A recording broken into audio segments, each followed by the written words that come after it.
For episode 100, we got to flip the table. I sat down with my friend Lauren, who interviewed me about money, mindset, and habits to succeed in life in your personal and financial goals. I hope you enjoy the conversation and let us know if you want more of these personal deep dive conversations. Lauren, welcome to the Growth Guide podcast. Thank you for joining me. Today is an interesting one. We are recording episode 100, and part of my idea was that every 50 episodes or so, we'll flip the table and I'll have a friend interview me. Having been on your podcast, I thought of no one better than you to be the one to do it. And given we've had conversations together in spaces every week for a year, I thought you may know some good questions to throw at me. So I'm going to pass it over to you, and I will be in the hot seat, and I'm very nervous to be there. Thank you for having me, my friend. We've been friends for a couple of years now, so I'm very honored, and I feel a little pressure. I'm actually a little nervous too, but we'll see how this goes. All right, let's do it. So we hear that you are a father, a husband, a CFO, a writer, an influencer. I'm just going to use that word, amongst many other things. How do you do it? Are you doing the morning affirmations? Are you meditating, cold showers, waking up at 5? I mean, what's the recipe there? That is something that gets asked a lot, so it makes a lot of sense to start there. I have never traditionally been a morning person. And I would say that since I started this program, I have gotten up with a number that starts with a 5 more times in my life than I ever had before that. So I've definitely started waking up earlier. I haven't necessarily started going to bed earlier. In fact, I've likely been going to bed later. So it's a combo that can't be sustainable in the long run, which is I sacrificed a lot of sleep over the last, I'd say, 12 months in order to get things going.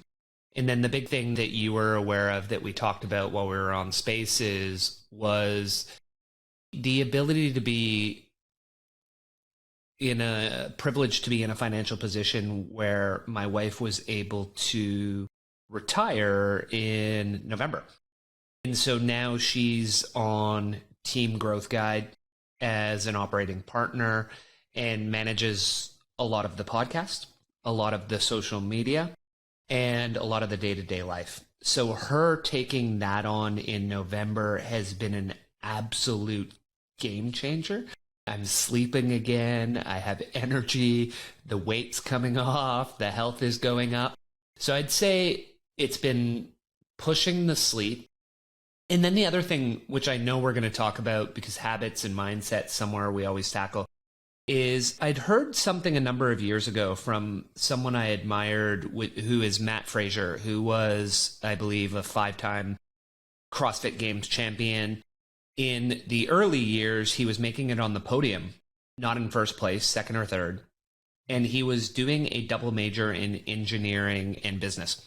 And when someone asked him, how are you doing that double major and getting on the podium in CrossFit Games? He said, it's simple. It isn't easy, but it's really, really simple. You take everything in your life that doesn't contribute to those goals and you cut it the fuck out. And no more powerful words resonated with me than that. When people say, how do you do these things? Well, my priorities are my job as a CFO, my family, my mental health, and growing the Growth Guide, whether it's the podcast. This week we launched the newsletter and the social media. So those were the priorities. Everything else got cut. So just under a year ago, I quit drinking alcohol. I really didn't do much socialization. It was zone in, get it done, make it a primary focus. The other thing that helped, and you and I know that because we were on Spaces every week together, was COVID. I mean, a lot of people, COVID was horrible. and it had a really negative effect on them. And coming out of it, they're in a worse spot than they were. So absolutely have to recognize that. And I feel for people who are in that situation. We were blessed to keep our jobs. We were blessed to be in an industry that continued to perform and did well through COVID with real estate. Most of my investments were in real estate. Those did well through COVID. And living in a city that had quarantines, it meant, Lauren, that I had nowhere to go. I had no kids' activities. I couldn't go see people.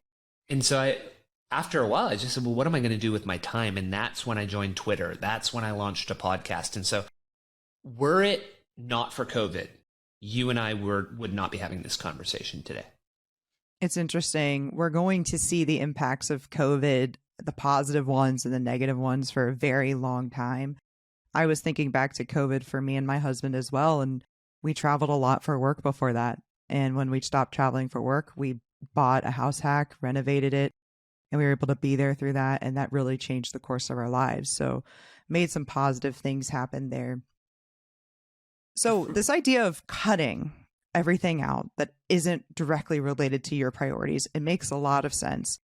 However, you mentioned that it's basically not sustainable the way you did it in terms of the not sleeping enough thing, right? How do you know when to pivot towards, in that direction and then kind of back to a little more balance? It will be different for every person. I would say one of the strengths or weaknesses that I've had in my life, and my wife was laughing about this one last night, because you'll see I write a lot of content that I think I put a post out the other day that said it's a marathon, not a sprint. And she was laughing because she said, you're always sprinting. And I said, well, that's my MO. I sprint marathons. And the problem is, it's like, you can maintain that pace for a period of time. And if you're not cognizant of what's happening, you just run headlong into a wall and you're wiped out. And then it's, how do I replenish my chemicals? How do I replenish my biology? How do I fix my physical symptoms? And so I think you have to start to monitor, where am I at? What are my vitals? Whether it's your aura ring, whether it's your weight, whether it's how you feel and look in the mirror, and just be cognizant of what's happening with my body. Mentally, physically, spiritually, emotionally. Am I being short with my kids? Am I being short with my wife? Am I falling asleep in a meeting at work, which may have happened last week? In fairness, 6 a.m. kids hockey practice. I'm the coach. We were up at 5 to go to it, so I was a little tired by the time I got to that meeting. Now, so you're watching all of that and saying, am I performing at my best? And when you're not, you start to put in practices to correct yourself. And as much as possible, I try to make those practices ones that's like habit stacking, if you will. So how do you know what is a priority then? Because you can't prioritize everything, right? In order to know what to cut out, you have to know what's important. How do you decide what those things are? And so for me, what that looks like is I always boil it down to 3 key things that allow you to achieve anything you want in life within reason. You and I at this stage of our lives will probably not be NASA astronauts. That said, for almost anything else, number 1, what do you want? Number 2, have a plan. Number 3, do the work on a daily basis. And for that number 1, take a step back and say, how do I know what I want? What's my mission? What's my purpose? What are my values? And so that's an exercise I started doing, I'd say 5 years ago-ish, looking at what my values were. What hills am I willing to die on? What do I care about? And then saying, I want my purpose and my mission to align with my values. So from values to purpose, from purpose to 5-year plan, and then 5-year plan, break it backwards all the way to get to what are the things I need to do on a daily basis to be where I want to be in 5 years.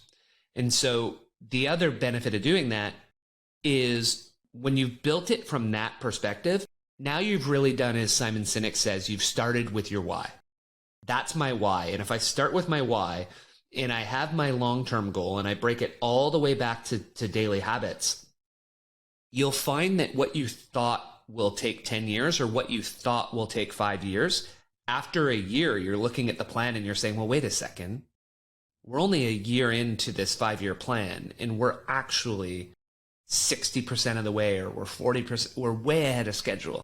And then you start to teach yourself that the North Star that 5-year plan is can get bigger, it can get bolder, it can get more audacious. So that's what I was going to ask. How attainable is that goal, and how attainable are these weekly habits? How consistent do you need to be? Are these attainable things that you're creating, and then you just sort of make the star bigger if you can? The important thing, this is super important on this one, is my goals are attainable for me. Someone else's goals have to be attainable for them. And what is attainable for me may not be attainable for them. So you have to start where you are. And this is a concept that we can dive in together if you want, which I call building your get shit done muscle. And I've been doing that now, I'd say, for about 15 years. A lot of times, Lauren, it's been through sports. I'm going to do an Ironman. And at the time I made that decision, I was an out-of-shape couch potato. Broke it right down to, hey, I got to go get my bike tuned up. I have to sign up for swim lessons to not be afraid of the water. And I need to buy a new pair of running shoes. And then you just start small. Start with the smallest step you possibly can. Be consistent with it. You'll see the growth. And as you see the growth, you work your way to a bigger and bigger goal. When you do that with one goal and you're successful, then you're able to say, well, wait, now I'm going to take that to something bigger. So I taught myself I can go from 0 to Ironman. Now I'm going to teach myself I can go from 0 to CFO. Or I'm going to go from I don't read books to reading 40 books a year. But in every situation, start with the smallest steps you can. And if you've never achieved something big, the first goal shouldn't be an Ironman. The first goal should be something that stretches you and is attainable. For some people, there's an exercise we do where it's as simple as there's a hole on your wall in your living room in a certain spot. And every day, some of the key things are every day, same time, you do the same thing. So just go stare at that hole in the wall for 30 seconds at the same time every day for 30 days. Because at the end of 30 days, what you've done is you've taught yourself, I am the type of person who can do something every day for 30 days, even if it's only 30 seconds. And then the next thing will be harder, and then we'll go harder until you do your Ironman, whatever that is for you, and then you work your way up. So I think they're attainable, and the North Star ones they're pretty aspirational. Right. Okay. So you're Iron Man, right? So what would that be maybe for somebody who's just starting out? Like you said, they're staring at a hole in the wall for 30 days. So you're changing your identity a little bit. You're becoming someone who gets shit done. Yeah. If you rewind before that Ironman, I wasn't someone who got shit done. And that was when I was about 30-ish. 32, I think, that year. 31 when I made the decision. So up until then, I was a person who completed Ironmans in their head. I was a person, you're sitting on the couch eating Doritos, you're reading your triathlete magazine because you used to do sprint triathlons that take an hour, and you're like, oh, well, I could do an Ironman. It's like, no, I couldn't. I was so out of shape. I was overweight. And it took a friend making fun of me at a friend's birthday party for me to say, oh, like that stung, that hurt. I realize in hindsight, a real friend wouldn't do that. B, they were right. Like, wow, I am out of shape. I can't do that. I can't go run 5K like my friend did, who I was congratulating when this other friend made fun of me and made a joke about it. So you look at it and say, well, wait, I'm not the person in reality that I am in my head. And so that was a harsh realization. And so I looked at my wife while I was in bed. I had Triathlete magazine, right? I'm out of shape in bed reading Triathlete. And there was a half Ironman in Calgary, which is the province right beside us. And I looked at her and I said, I'm going to sign up for this. It was a year away. And she just said, sure, because she'd seen me, so many things I'm going to do tomorrow and never do them. So she just said, sure. And then I started training. I signed up for the swim courses. I started jogging around the block. I went to the running room. The running rooms have you run for 10 minutes, you walk for a minute, you run for 10. Yep. I started that. Like, I started every single one of those categories at the barest bones necessary to get moving.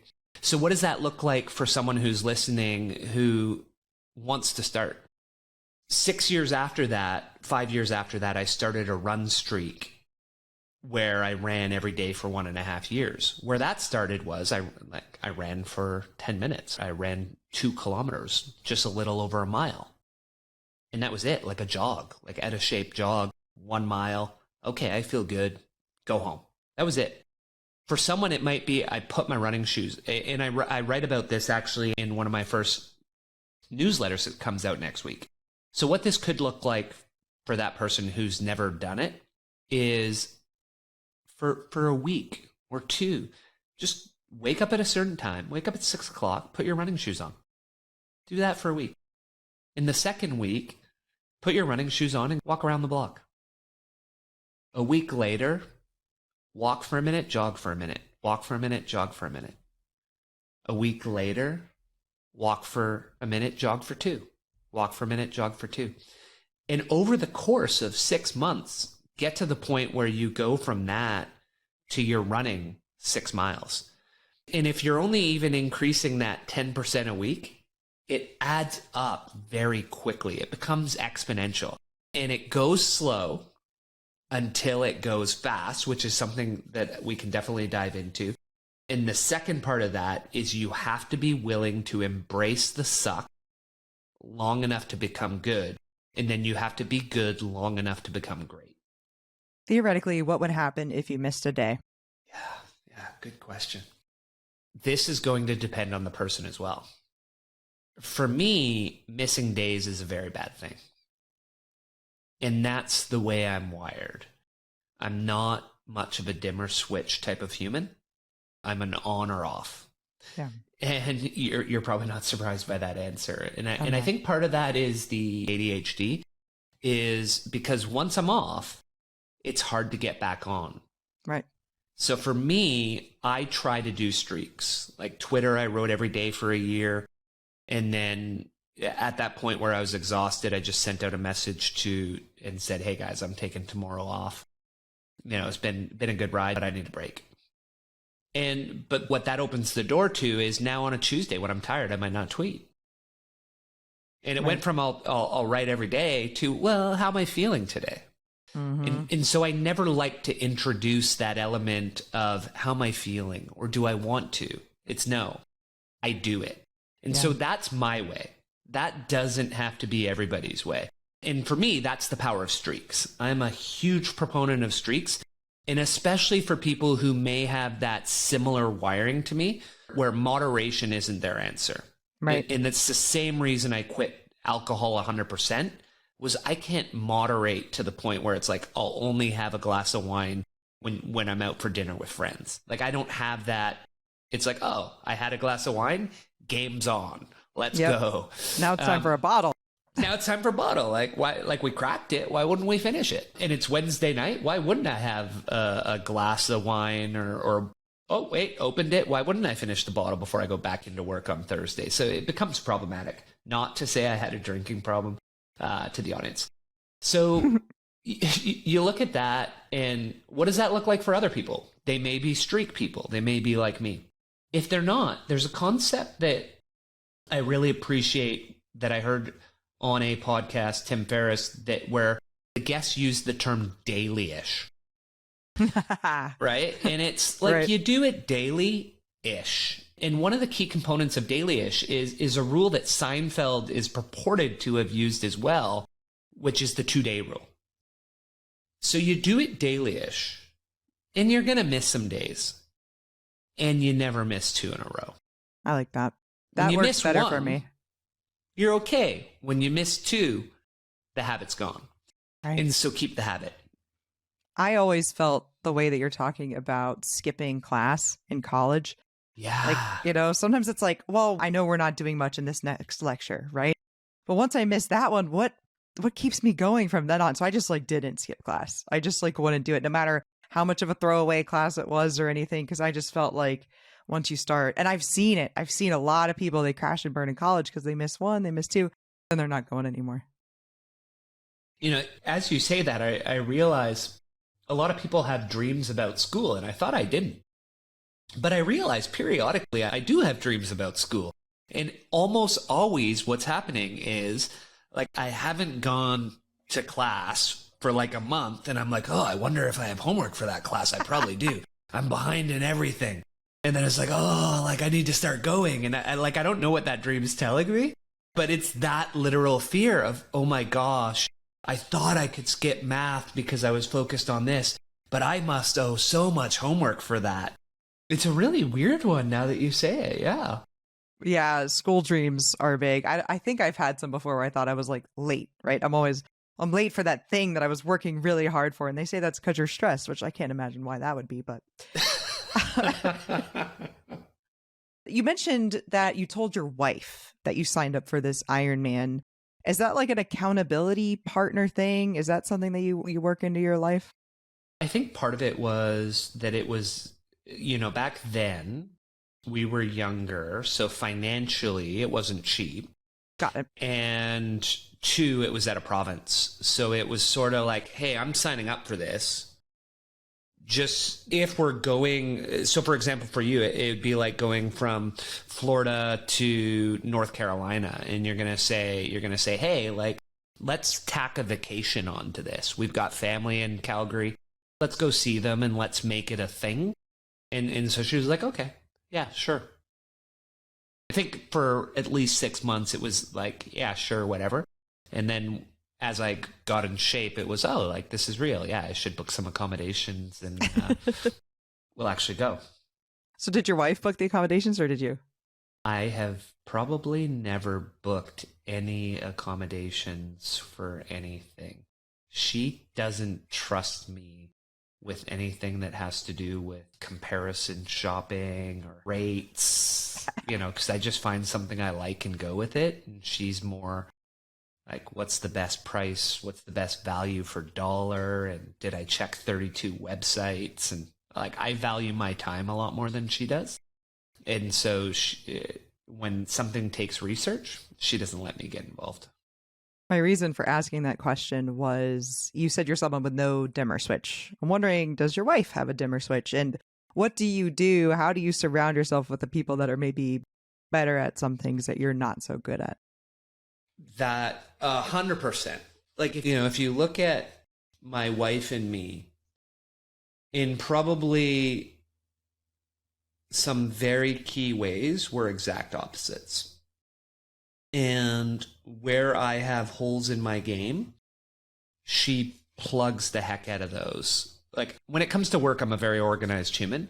When it comes to outside of work, I fly heavily by the seat of my pants. And if I'm going, like, you were just asking me questions while we were chatting before the call, I mentioned that I'm going Florida tomorrow, which, I probably ought to have mentioned to you weeks ago and said, hey, are you available for dinner? But it just didn't even think about it. And then you said, oh, well, where are you going? Where are you staying? And I was like, I have no idea. And I'm leaving tomorrow morning at 7:00 on the plane. And I still don't even know where I'm going. A friend was like, I said, oh, I think I'm flying through Texas to get there. And he said, are you going to this airport? And I was like, I don't know. I legit just don't put any time into that. And she'll create, if we're going to Disneyland, she has legit a binder with the itinerary for the week as the front page. And don't worry, she builds in scheduled rest time. And then each page is like that day, like yep.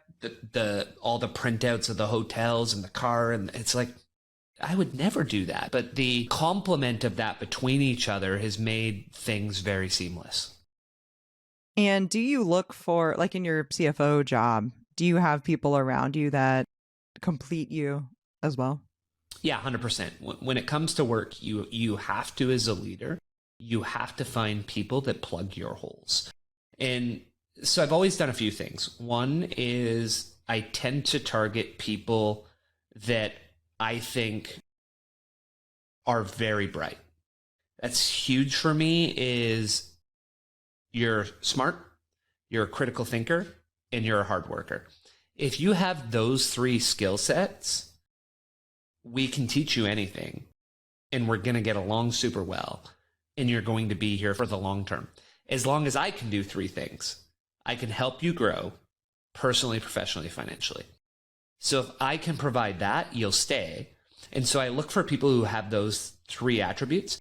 And then I also, let's make sure that if I'm wild and flighty and ideas, and that I've got some people who are based and who are organized and who are on top of things. And if they're more like me, that they have people like that. And let's fill the teams so that between all of us, we tick all the boxes.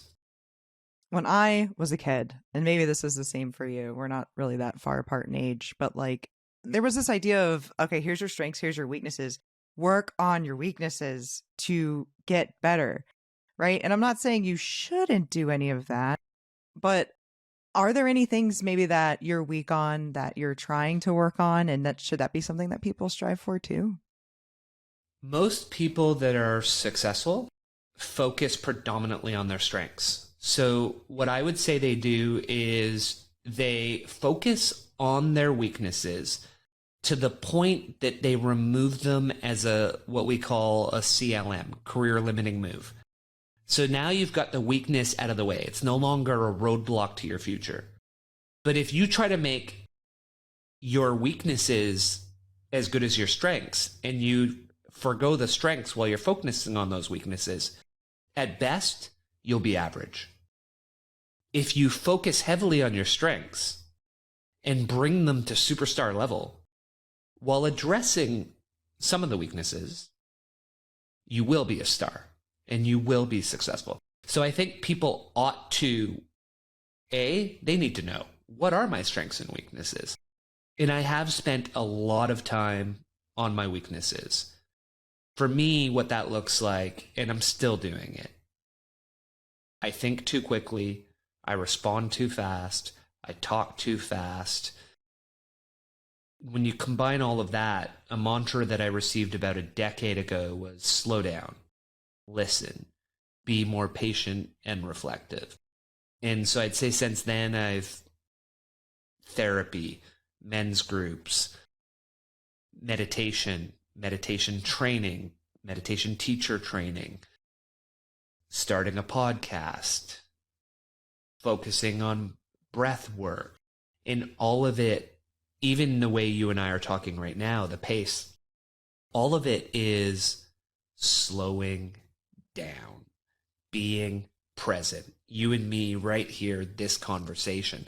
And so I'd say that's the biggest thing I've focused on the last 10 years as my roadblock and what I need to improve. And for people who interact with me today, they may be surprised to hear that answer from 10 years ago, because you can become a completely different human being in a very short window of time. Like every 2 years, if people who haven't seen you for those 2 years meet you and think you're the exact same as you were, sometimes I think you probably haven't been doing enough work on yourself. Yeah, that's interesting. That's an interesting point. So we talked about prioritizing and setting goals and creating habits and being consistent. And we talked about having, knowing what your strengths are. I love your point about minimizing weaknesses.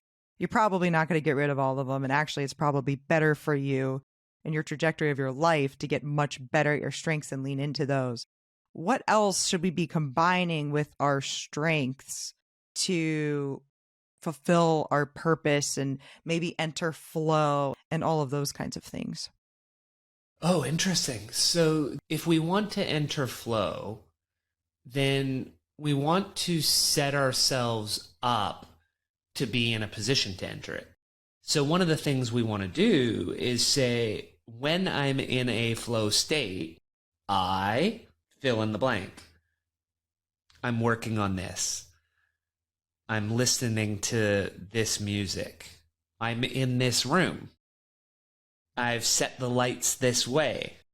Whatever that environment that gets you into the flow state, start to recognize how do you recreate that environment that you're in so that you can get back into flow. Some of the things that I've read that help are when you're working on something that you love and it's challenging. It's not so challenging that you can't do it, but it's not easy. And so that effort of trying to, whether it's solve the problem or get to where you want to get, that striving element helps get you into that flow zone. And part of what I like to do is say, because that ties a bit to your purpose. The more you're working on your purpose, the more you're in flow. Right. And I think you're probably good at whatever you're doing also to some extent. Maybe you're 100%. not that 10,000 hours expert at that thing. And maybe that's what actually helps you enter flow, like you said, because you're challenged. But I think there's a success and a purpose that are aligned to get you into that state. 100%. And like, think about when we're in spaces together. I love doing spaces. I could do them with you for 8 hours. We know. And the time You've zone done thing it. sucked, right? The time zone thing sucked. But like, if we were in the same time zone and we started at 5:30 and we had enough people in the room and it was jiving, I'd be like, hey, you okay going to 10? You okay going to 11? Because this is a blast. So what are those things for you? When you find, to your point, when you find what you love, it's the Japanese concept of ikigai. What do I love? What am I good at? What does the world need? What will people pay me for? The intersection of those things, you can work on that all day. Like, it's very easy to get in flow when you're at that center point. And that for me is, and that's what I'm doing. Like, this is the mission. This is the Twitter. This is the newsletter. This is the podcast. Is I know what my ikigai is. And I've got a certain amount of time and I want to get there. You're planning on retiring in a few months or pivoting, depending on how you and I look at it and talk about it. And my goal is to do the same. And my ikigai is the path there. And I know when I'm working on the things that are in it, like, flow becomes easy. Mm-hmm. Yep. So speaking of all of those, the ikigai, going back again to my childhood, this is like therapy. But there was this whole do what you love and the money will follow, right?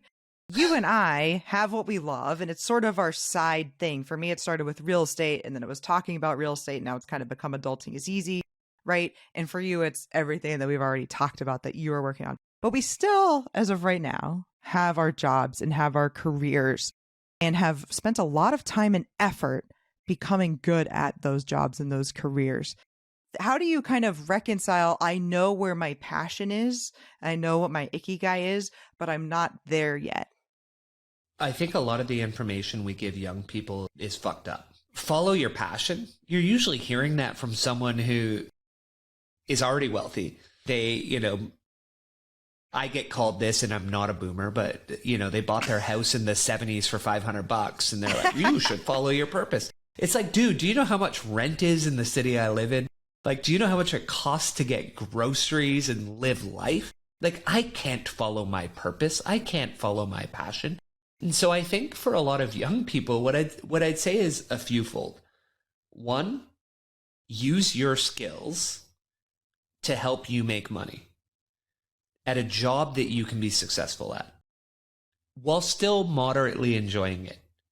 And totally recognizing that, like, not 100% of it's going to be great, but 100% of nothing's going to be great. Focus on the elements that you love. Do I like accounting? No. Am I a CFO? Yes. And I love helping people grow personally, professionally, and financially. So I can build a team. I can support them. I can help them grow. And I'm I'm good at accounting. I'm good at finance. I'm good at the aspects of the CFO job. And I can focus on the element of the job that I love while still adding value to the people that own the company because I'm good at the other things, even if they may not be the piece of the job I love. So you do that. That's one. Number two, the passion you can still pursue. It doesn't have to be a monetary aspect. And you can use the job to fulfill it. You want to build homes in Haiti. Great. Get your job, make money, volunteer for an organization that goes and does that, and do that on your vacation. Or you want to be an artist. Okay, well, do your job, make money, and then paint at night, write at night. And what you'll find happens when people are saying, well, it's this or this. Why? Why can't it be this and this? And part of why I look at that is, well, I'm working full time and I'm doing this. And I recognize it's a bit of a privileged place because part of the way I was able to do it, when you asked it, I left out a super important thing, which was my wife was doing a lot of heavy lifting that I didn't have to do. And my sister and I talk about it because we write books together, and you know, her feedback is, hey, in my house, I have to do all the stuff that your wife does in your house. And that the invisible tax, I think we call it, I recognize my wife was paying that tax. And for the listeners, that was something that she and I have talked about since we were 18, 19. And in the reverse order, not how you would think. It was her saying, look, for most of my childhood, going back, as you said, to childhood, my parents, her family immigrated from Hong Kong. My parents worked in the restaurant. I never saw them. When you and I have kids, I'm going to have a job that allows me to be the primary parent. You make us money. That's the partnership we're going to have. And that was her when we were 19 years old. I wasn't even in accounting then. I didn't do it until she told me to switch from psych and English to accounting. So when you look at where I'm going today, Lauren, I'm going back to psych. I'm going back to English because that's what I always wanted to do. But I put it aside for 25 years because she wanted me to focus on making money for our family. So I can, full circle to your question, I put aside the passion for 25 years. And now I've gotten myself to a place financially where I'm going to focus on the passion for the second half of my life. And your job, they know about the passion stuff? Yeah. In 2018, January 2018, we had a conversation about my next opportunity there or step, and what we were talking about wasn't available. And I said, okay, well, I'll give you a certain amount of time. And I gave a date, and we aligned on that. And I created a plan. I said, interestingly, all the stuff that I tell you I want to do, I knew. I said, here's the things I'm going to do with my life, and it's going to be Clint 2.0, and it's going to be by this date. And the timeline may have shifted slightly, but yeah, they were aware, and the conversations were had that, okay, well, if that's not an opportunity, I'm not working for people the rest of my life, and I'm not going to do this job for the rest of my life. So there will be a Clint 2.0. This is what it's going to look like. Here's a date, and that date has shifted slightly, but there have been conversations on it for 5 years, yeah. Thanks for listening. If you enjoy what you're hearing so far and want me to be able to get your favorite guests on this show, please do me a quick favor. Subscribe to the show and leave me a rating. The 30 seconds of your time will mean a ton to me. I like to be open. You know, I've liked for my bosses to at least know I have the real estate. If something comes up, you know, I didn't want it to be a surprise to them. Like, oh, I have this emergency I have to take care of. So yeah, we were Twitter talking might earlier. have been a surprise. Right. Yeah. The timeline. Yeah, that was a surprise. Yeah. Yeah. So we were talking earlier about the kind of attributes you want people that work for you to have. What attributes do you try to have as a leader for them, and, you know, for others, but in other areas of your life as well? One of the things that struck me a bit emotionally, actually, was a young woman on my team. One of the other leaders they were chatting, and they were talking about potentially my not being there in the future. And she said one of the things that would be important for whoever was coming in was that I lead from my heart and it would be important for the person that comes in to do that. And I think what that looks like for me is I've worked very hard over the last 10 years to become a more empathetic person, to be more mindful of others. And you and I talked on your podcast about some of the mental health challenges I've had. And so through COVID, I knew people were struggling. I knew that isolation equaled amplification. And if I wasn't willing to talk about my mental health challenges, other people wouldn't be willing to be open about theirs. So I shared some of my challenges with my team and was there for some people who had challenges. And so for me, what I've tried to do as a leader is be empathetic, be understanding, and as much as possible to put myself in the shoes of others and think from their point of view. At this stage in my life, I'm becoming a middle-aged to older middle-aged, white, cis, heterosexual, wealthy guy. Like, I pretty much tick every privileged box I can tick. And the people that work with me don't tick those boxes. Some might. No. So they might tick some of them, but the majority don't. And so what is it like to be a person of color? What is it like to not have to be a student still? And some of that stuff I will never know.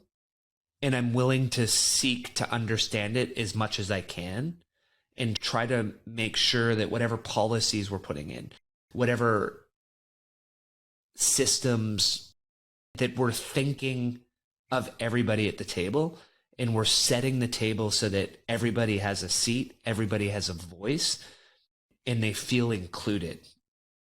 And that's super important to me, is that we're diverse, we're inclusive, we're smart, we're smart people who love hanging out together, getting shit done, and having fun. And so that's the environment I try to set up.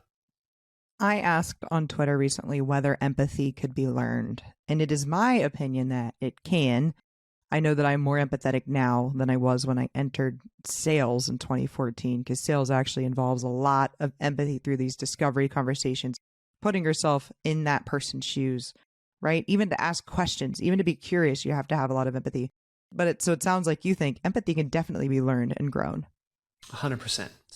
I would be accused 10 years ago of not being empathetic. And I think not many people on my team would say that about me now. They would say, oh, he's high empathy. And that shift takes effort. It also, in fairness, comes with age. It also comes with being a parent. Like, my God, I never cried in my life because boys don't cry. And I'm saying that in quotation marks. It's, growing up, my dad, the vintage they were, like, that's what they told us. Oh, yeah. And we didn't learn how. Then you have a kid and I'm watching a Netflix show and a kid gets hurt in a movie and I'm crying like a baby. And apparently my brother is watching K-dramas now and he's bawling every time. I found this out this weekend. Sorry, brother. And he's bawling every time he watches these K-dramas. And I agree. They have an element of drama and emotion that's higher than a lot of our Netflix or television. So you look at it and say, okay, well, that's from aging. Like, you just age into emotion. As a man, your testosterone drops. And part of what comes with that is you're more in touch with emotion. You're less aggressive. And the best example I have ever seen is any grandparent with their child or a grandchild relative to them as a parent with their kids. It's an 100%. Entirely different human.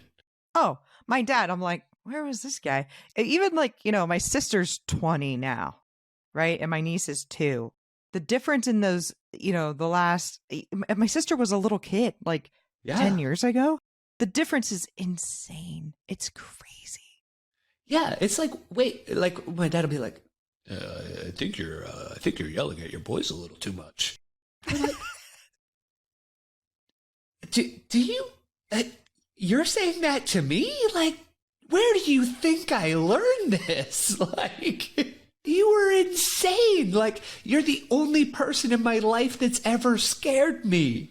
And you're telling me I need to be a calmer human being. Like, that element just takes time. And then I think the other thing that it is to your point, almost anything is learnable if you want to do the work to learn it. So if you want to be, you and I talk about this all the time, if you want to be wealthy, you surround yourself with wealthy people.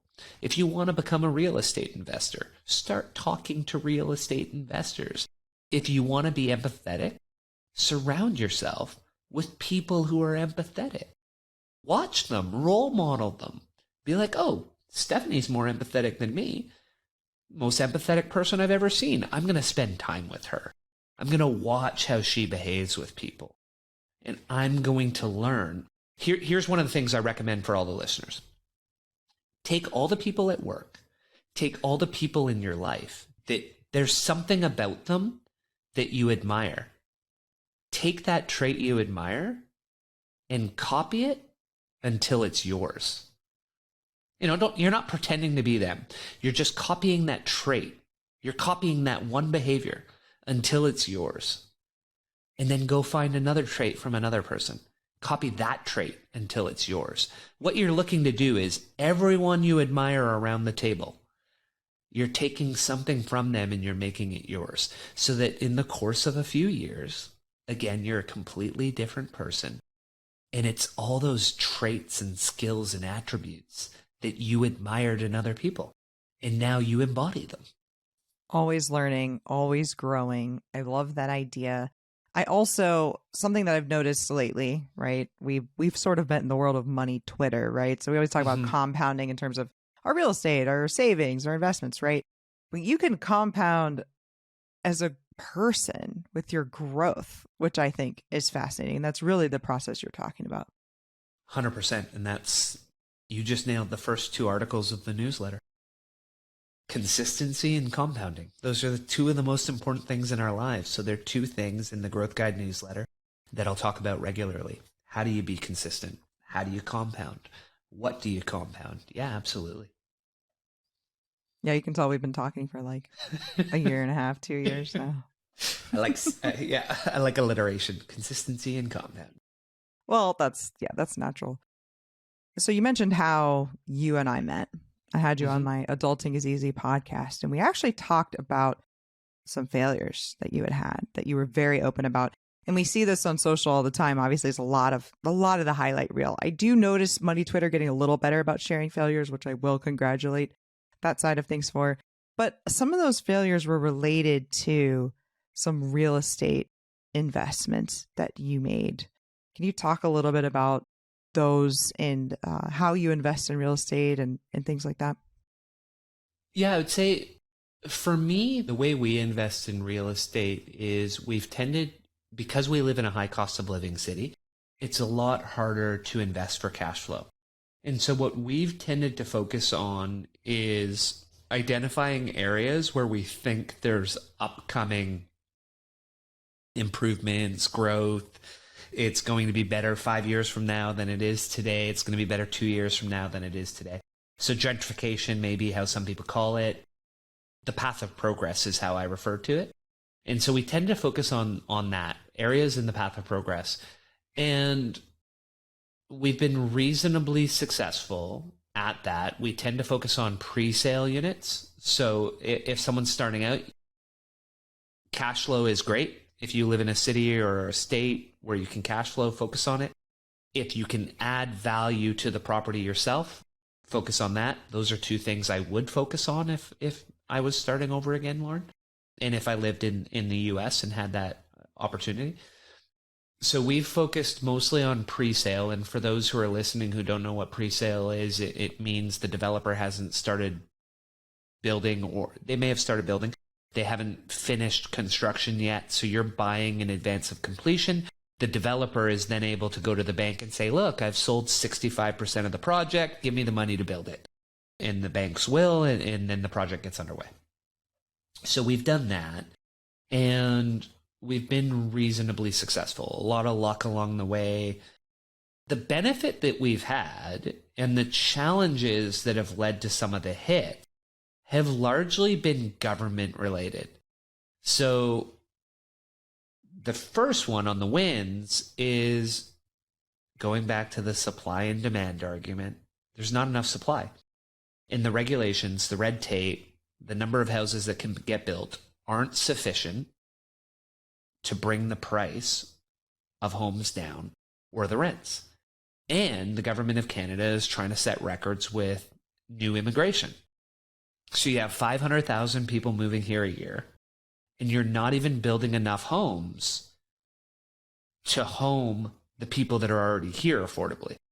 So it's just a recipe for disaster. And this keeps replaying. And then every few years, they slap on a number of rules that are meant to attack the demand side. Taxes, empty home tax, vacancy tax. We now have a foreign home buyer ban.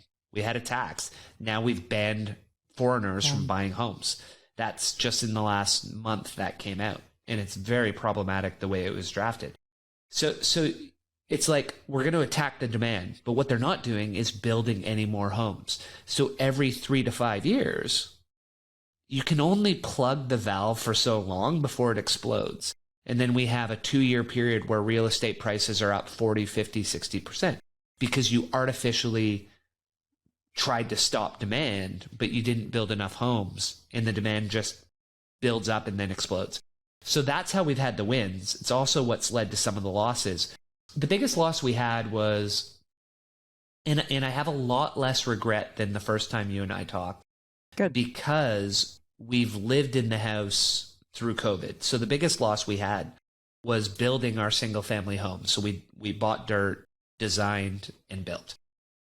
And the 2 weeks after we bought was the first time they implemented a foreign buyer's tax, they called it. And it was a 15% tax in X jurisdiction, which just happened to be where we bought land to build a home. So part of you knew instinctually if that demographic that just got banned was buying a lot of homes in those areas, the price of those homes probably just went down 15% to account for the tax, which roughly happened. So it's like, okay, we just spent, and we live in a high cost of living city, so a couple $1 million for dirt, and that just dropped in value 15%. Like, oh, that stung. It stung a lot. And then the project was 50%. It was on budget and it was on time, right? Yeah. It was perfect. It was just the dirt that became the problem. Everything else was fine after. Yeah, that's fair. So net, it was 50% over budget and 50% over on time. But what that was, like, you nailed it, Lauren. It turned out that geologically, there's a creek running through our lot. And so, like, the water comes up. And so we needed to do what's called piling and, like, the amount of piles we needed. It was in the neighborhood of $500,000 that we hadn't budgeted for. And so, like, by the time all of that was done, it wiped out half our net worth almost overnight. And it was just, that was, it was a sting, right? Because we were almost 40, and you spend 40 years, of course, 20 of those 40 years, like, you can't really count, like, it's like you're having fun being a kid and learning. But the 20 where you're working hard and you're saving and you're sacrificing and you're, like, putting your money away so that you can build a net worth and you're doing everything right, and then boom, just gets wiped out overnight. It was probably the second of 2 big hits that we took, and you think I won't recover. But over the last 3 years with what's happened in real estate, and while we had the house, we'd purchased, I mean, we got our number of homes up to 9. So the win that happened over the last 3 years more than made up for that loss. And you got to be in a pretty large single family home, especially for that area where there's not that many single family homes, a lot of townhomes. apartments, things. You got to be through that. I mean, you just talked about you were quarantined. You're quarantined in a pretty nice house with your kids. I mean, it was amazing. Yeah, amazing. Like amazing. And like I'm blessed enough to have where I record my studio, if you will. I have a separate little building in the backyard that's about 300 square feet. It has a gym, sauna, desk area. Like it's a blessed life. And so it felt shitty at the time, and it hurt and it stung. And in the fullness of time, it was fine. And that's something to focus on. Like if there's a takeaway there, pain is usually short term. And so even though it was a rough hit, it was a rough hit for a short period of time. And then the win will be a lifetime. I mean, if we can, in the pivot that we do, if we don't have to sell the house, then I'd be comfortable living here for the rest of my life. So there's a habit muscle. Is there like a failure muscle? Is there a comeback muscle? Yeah, I think so. You know, it sounds trite to say, and I wrote this tweet last week, so I'm okay doing it. You know, failure is your stairway to success was a tweet that I put out. And it's reality. Like, if you aren't failing, you're not pushing enough. When you're a kid, if you never lose a game, then you weren't playing hard enough competition. If you never miss a bench press, if you never miss a squat, then you weren't lifting heavy enough. Like, those misses are the sign that you're pushing. Those failures are the sign that you're learning. So you always want to be failing. You always want to be missing. You just want to be missing up. You want to be failing up. You want to be failing forward. And like, people will be like, oh, that's so cliche. Like, you don't actually do that. It's of course you do. In the number one spot, you do it. And I had a conversation with Tiago Forte of Build Your Second Brain, and he nailed it. When you look at social media, and you and I are on Twitter, the life cycle of a tweet is under a day.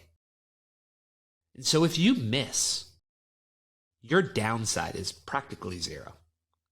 Unless you say something egregiously stupid that gets you canceled, and you probably shouldn't have said that in the first place. So it's pretty much zero, right? Yeah.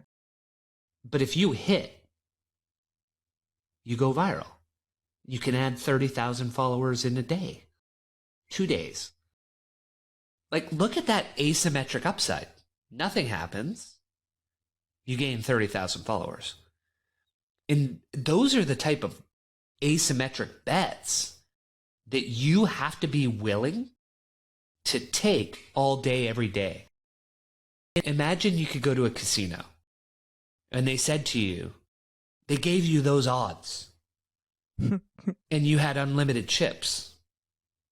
You would be placing as many bets as you possibly could in the amount of time that casino was open.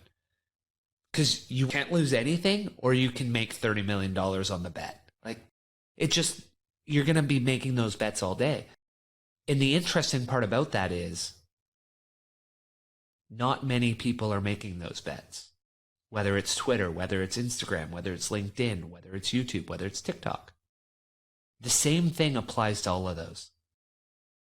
All you have to do, and this is somewhere we can spend some time together because we both do this. All you have to do is move from being a consumer to being a creator. And this goes back to what you were saying earlier, which I have noticed.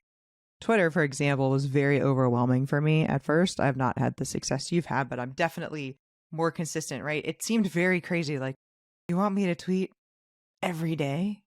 And now it's like I think at any given time, I have between 40 and 50 tweets scheduled, right? Yeah. And they just come throughout the day. And I'll even tell my husband, oh, hold on, I got to put that in my drafts, right? I'm going to tweet that later. So it's something that becomes so much easier. And now I'm trying with Instagram, and my goal is 200 posts in 2023. I'm not even going for every day because it's very intimidating to me for some reason, right? But that's how it is. You start with one thing and then you add another thing. right? At first, even doing the podcast was really difficult. And I started doing it every other week. And then over time, I started doing every week. And that becomes a little bit easier. And then I realized I didn't really like the editing, started outsourcing the editing, didn't think it was one of my strengths, right?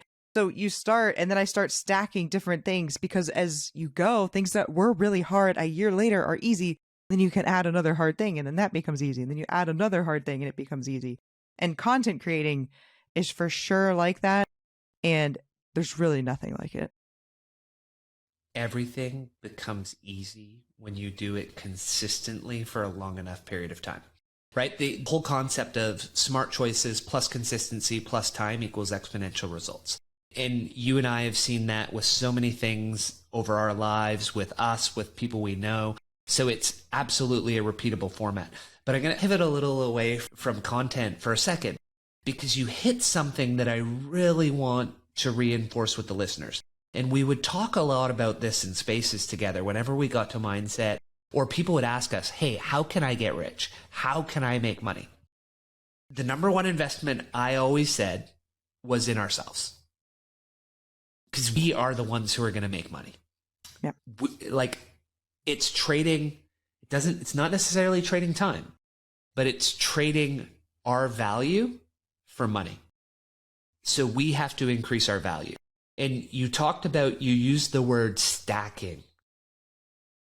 So you start on one platform and then you stack another. And that's what we want people to be doing in their lives. So I'm an accountant. I went deep on accounting. I was at KPMG, Big Four accounting firm, for a decade. Deep on accounting, deep on the people side, but very audit accounting. That's how I don't that's the reason I'm good at accounting. Then when I went into industry, I learned finance. I learned IT. I learned tax. I learned capital. I learned FP&A. But again, those are hard skills. And then you talked about it. I picked up EQ. Writing. Public speaking. Now what we're doing, these are what we call rare skills. So the intersection of multiple skills, because it's very hard, if not impossible, for most of us to become the top 1% in any of those areas. And let's look at you and I on Twitter. Our ability to become the 1% on Twitter is super hard. But to get into the top 10% of anything is not that hard, right? Time, effort, commitment, certain baseline intelligence, you can get to the top 10%. Now imagine if you get to the top 10% in all 6 or 7 or 8 of those things. Now you're not the 1%, you're 0.01%. So some of the things young people are told, pursue your passions. We beat that one up together. The other thing is focus on in-demand skills or in-demand jobs. The problem with in-demand is arbitrage and time. When you drive your car, you have 2 different routes you can go. And you think you're a genius because you always take Route B, because it's way faster than Route A. If Route B is faster than Route A, enough cars will divert to Route B until the point that Route A and Route B are the same. It's homeostasis. It's going to happen. That's what in-demand skills are. That's what in-demand jobs are. Enough people go into them until the cost of labor for those jobs is the same as other jobs. So don't make pursuit of your passion your main thing for your job, and don't focus on in-demand skills. Focus on rare skills. And the rare skills are combinations of things that you generally don't see. So you went for a career in sales. So then you would say, well, what are salespeople usually not good at? What don't I usually see paired with sales? Some of the things that I've seen in my history that generally don't go with sales. Accounting. Mm-hmm. Focusing on the numbers. Focusing on the operations side of the business. Yeah. Because you're always selling, But you're not going to ask the person who's actually producing what you're selling what it costs to produce it, how easy it is to rejig the line to produce. So learn operations, learn accounting, learn finance. Now you're going to be a salesperson that everybody wants to work with. Learn public speaking, learn how to write, learn copywriting, learn web design. Like when you combine all of that, you'll be the best salesperson everybody wants to work with. So combine attributes that you normally don't see in the role that you want to be in.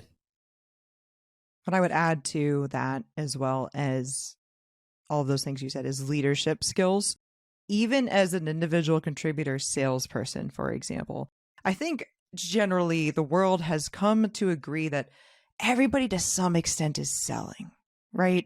You got to sell yourself in one way or another. Even if sales isn't your job, you got to sell something at some point.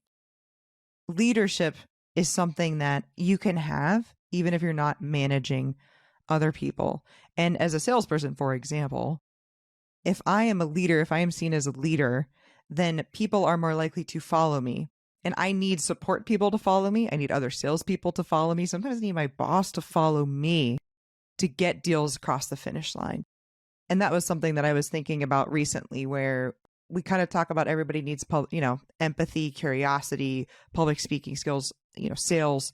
But I think everybody should have leadership skills too.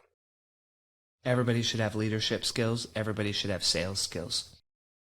I'm not a salesperson, and you have to recognize you are always selling. If you're not selling something, you are selling yourself. If you're not leading others, you're leading yourself, and other people are leading you. So the more you know about leadership, the more you can interact with your own leader, and you can interact with the people below you, beside you, across from you, your kids.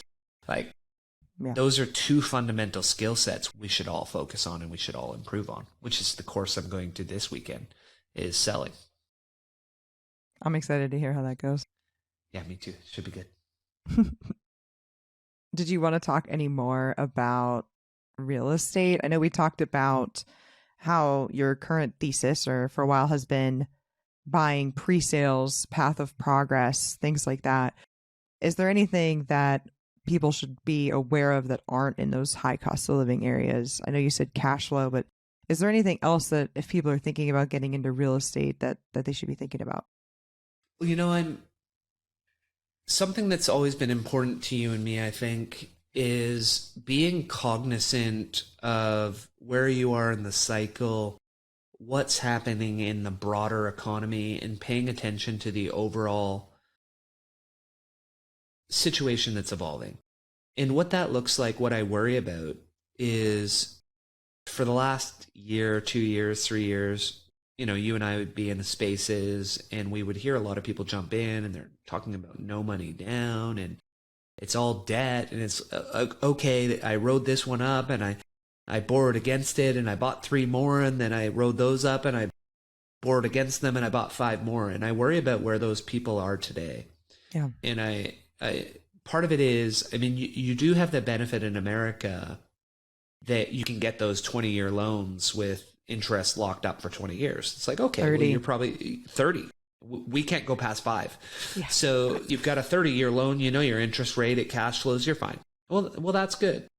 But I think people need to be aware of what's happening with interest rates, what's potentially going to happen with, you and I have talked on the spaces before that generally anywhere from 11 to 72 months later, or 84, you have a recession after the first interest rate hike. We've had the fastest interest rate hikes and the most since the 80s. None of us have seen this. A lot of us haven't seen this in our lifetime. And so there is going to be fallout. There is going to be an impact. Something is going to break. We just don't know what it is. And so what I'd encourage younger people to make sure they're not doing is overextending themselves.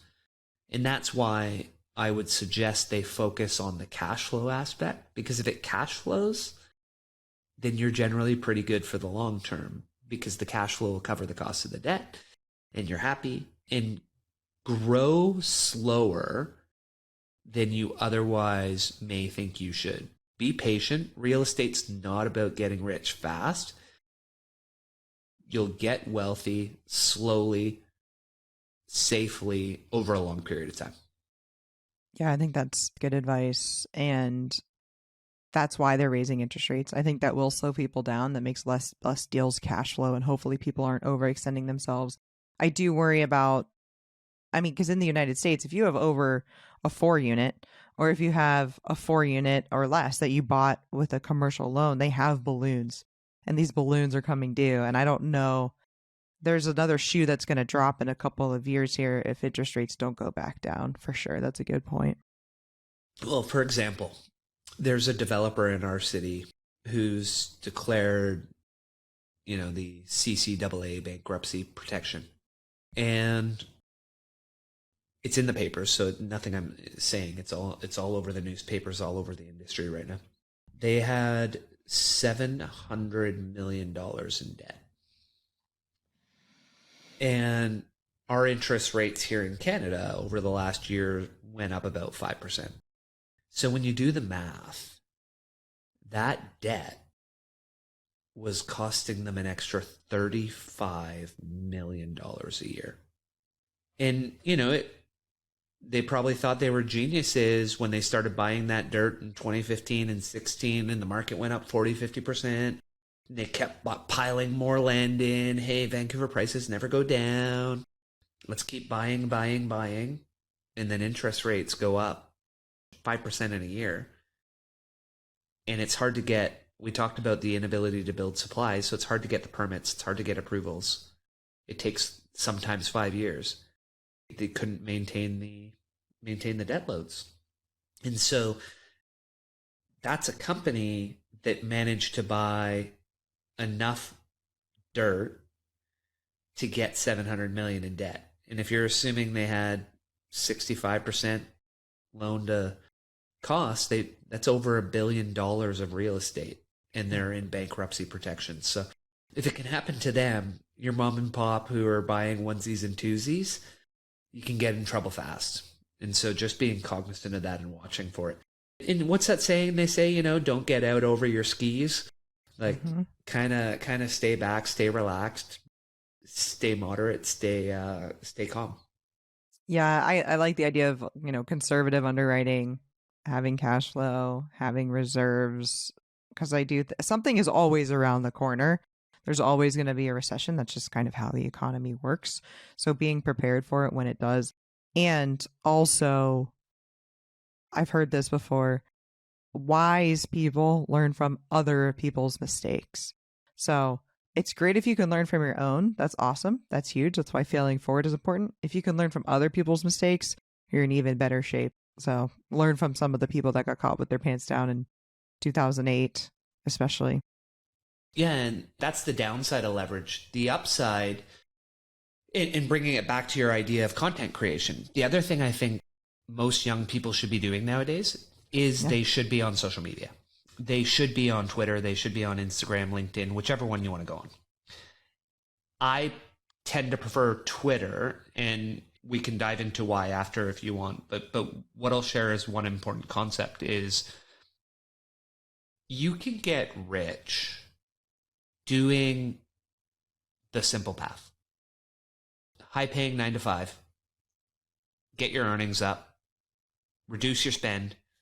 Invest in index funds. You'll get moderately rich doing that over a long period of time. You can't get wealthy without leverage unless you win the lottery. We're not going to count that. So to get wealthy, you need leverage, whether it's real estate leverage with debt, network leverage with your network to grow your ability to earn, digital leverage. So when you look at online creation, there's no barriers to entry. You have asymmetric upside. You can share content with the world from your mobile phone. You can build a following who believes and trusts in you. Now, there are certain things you have to do to make that a reality. It's not easy. but you now have the ability to go from your brain to the world and to show people who you are, what you're capable of, and what you can do. So you build an audience of opportunities. Opportunities for networking, opportunities for jobs, opportunities for sales, opportunity to sell products. So I think all young people should be pursuing that as part of their toolkit, because it will present them with oversized opportunities through the rest of their lives. The number of people that are reaching out to me for different things and who they are, I would have never expected to have these conversations in my life. And so that, you and I have always used the real estate leverage as our way to someday hopefully be wealthy. The digital leverage, if I'd realized the potential of that, I would have been focusing on this 15 years ago. It's astronomical what you're able to achieve with a mobile phone or a laptop computer on any of these platforms. And I've been blown away by learning what some young people are doing on a myriad of the platforms, whether it's Instagram or TikTok or what have you. And it needs to be purposeful too. I think when social media first came out, it was, Facebook, whatever, and it was like, share your feelings, right? Or share what you're doing. Or, there's always like the share your meals, share the pictures of your kids. There's that stuff too. But it's more than that. It's building this personal brand and doing it young, right? And also being consistent with the kind of content you put out there and finding your niche too. I see a lot of Twitter accounts will say things like, why am I not growing? And I'm like, well, you tweeted about your food. You tweeted about your budget. You tweeted about this trip. You tweeted about that car. You tweeted about these clothes. What is your brand? Who are you? What are you passionate about? And that's something too that I just wanted to add to what you say. It's not enough to just be prolific. You do need to have a little bit of a plan behind it. Well, not only did they do those random tweets you said, but they took Tuesday, Wednesday off. True. They went on a ski trip for a week and didn't tweet for a week. Came back and said, hey guys, sorry I was away. I'm back now. I really want to get engaged. I want to grow. It's like, well, no, you don't. If you wanted to, you would have scheduled tweets. Lauren just said she had 40 to 50 tweets in her queue. You would have scheduled them. You would have wrote ahead. You would have taken 2 minutes to engage with your team so they would engage with your stuff. You don't have to be on your phone for an hour, but you could ping 2 likes or comments on your friend's stuff so they hit yours when you go to the washroom. As soon as you make the decision that you're going to be random, you're not going to be consistent, you're going to take weeks off, what you're suggesting is, and this is fine, I'm nothing against this, but what you're saying is, I don't actually want that. Because whatever you want, we could graph results on the y-axis and effort on the x-axis. And you have to look at what you want and understand the effort it will take to get what you want. And this is job title, money, Twitter growth, LinkedIn growth, being a runner, having a six-pack. Throw anything on the results effort curve. Then ask yourself, you say you want something. Are you willing to put in the effort that's required to get that result? If the answer is no, we got one or two things we can do. You can continue to say you want it and be upset, angry, and depressed that you're not getting the results you want because you're not reconciling that you're not willing to do what it takes to get the results you want. So that's one thing. And that is very large percentage of the population who stay stuck on that one. That's Number the two default. is, that's the default. Number two is you can say, well, wait, clearly I don't want that. So we can do one of two things. We can recalibrate. We can say, if I do want that, I'm going to put in the work to get there. And if I don't want to put that work in, what level of work am I willing to put in? And where does that get me on the results graph? And am I okay with that? And if you reconcile effort required to results desired and they match, life's happy. You're happy. And you'll get the results that you're doing the work for. It at a high level. Of course, obviously, there's a certain amount of luck involved, lots of minor things, but in general, because if we look at it an example, getting six-pack abs, like there are certain things most of us can do to get it. And if we say we want it, well, then do those things. Else, you don't want it. So really encouraging that Twitter person, the young person who's listening, always reconcile. What do you want with what you're willing to do? And when they reconcile, you'll succeed. Absolutely. That is, by the way, a very freeing thing. So I grew up on the water. I don't know, blessed, privileged. We've talked about that, right? But it's like a one-story ranch house on the water. We get my dad's boat, we go out. Immediately not one-story houses anymore. I mean, big, beautiful, just gorgeous homes. When I was a kid, he's like, I really want one of those. And as I'm an adult, I'm like, I could have that if I did. If I worked harder, if I worked longer, if I wanted to have a long career, if I wanted to get promoted to VP of sales, if I want to do all of these things. My husband maybe gets a big exit from his firm and starts another one, gets another exit, right? We could have that.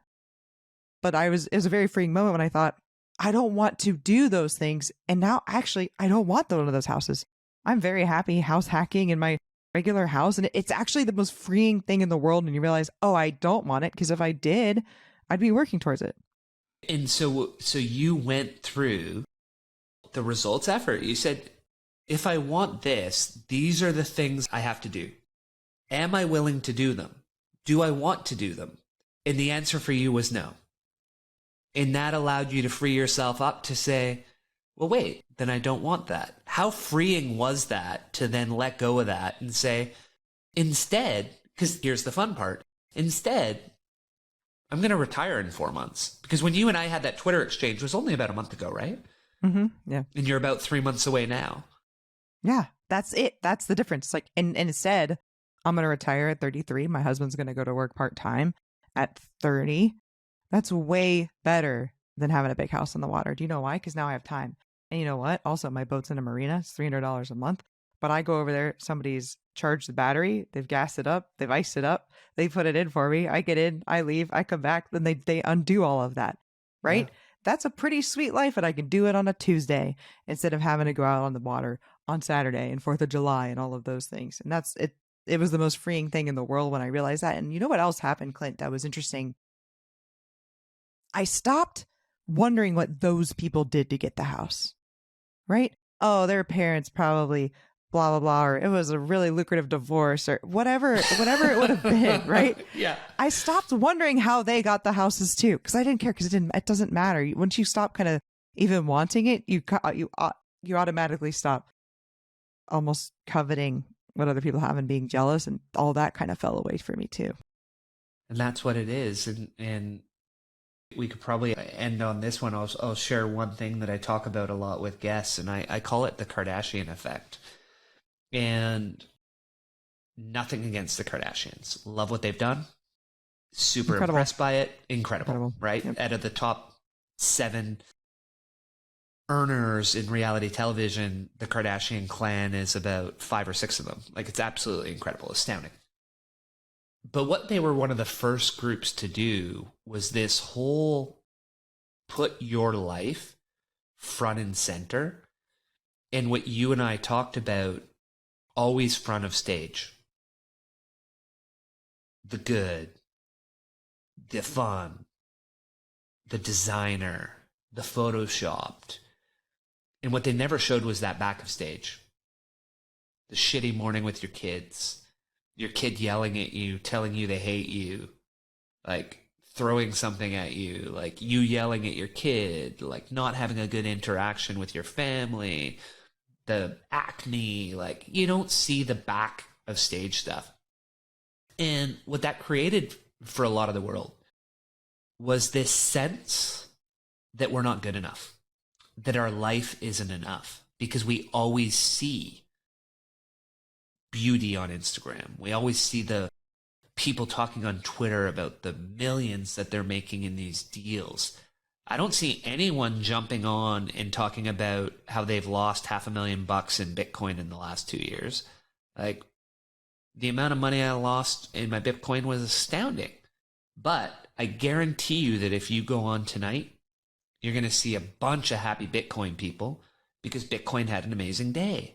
Yep. And so they're all out. They're all shouting. Yep. Laser eyes are everywhere again. Oh, yeah. But where were they last week? Where were they for the last year and 2 months? Nowhere, because that's when the fall started. So none of them came out. And so if you're a person, the Kardashian effect is always comparing ourselves to other people's best scenario. And as a society, in almost every measurable way, we're in a better position today than we ever have been throughout history. And yet, so many people think that we're in the worst position or worst time or worst stats that the world's ever been in. That doesn't mean there aren't things that need addressing. That doesn't mean we don't need to improve mental health, affordability, racism, inclusion, diversity. So many things that need working on. And in so many measurable ways, we're in a better position today than we ever have been. But when we compare ourselves to others on social media, on reality television, we are always going to be left wanting. And that is what we have to stop. We cannot compare ourselves to others. We can only compare ourselves to who we were yesterday and who we want to be tomorrow. And I think that might be the end of our conversation, Lauren. I don't think we could have scripted that any better, Clint. Yeah, thank you for joining me. It was awesome. It was fun to be on the other side. And we'll see how it goes. We'll talk when the episode airs and see what the fans of the Growth Guide have to say. Yep, looking forward to it. Thanks for having me for episode 100. Yeah, thank you. If you like the podcast, you'll love our new newsletter, The Growth Guide. Every Thursday, straight to your inbox, with the goal to help you be better, achieve more, and become financially free. Check it out at our website, thegrowth.guide. Subscribe and learn more.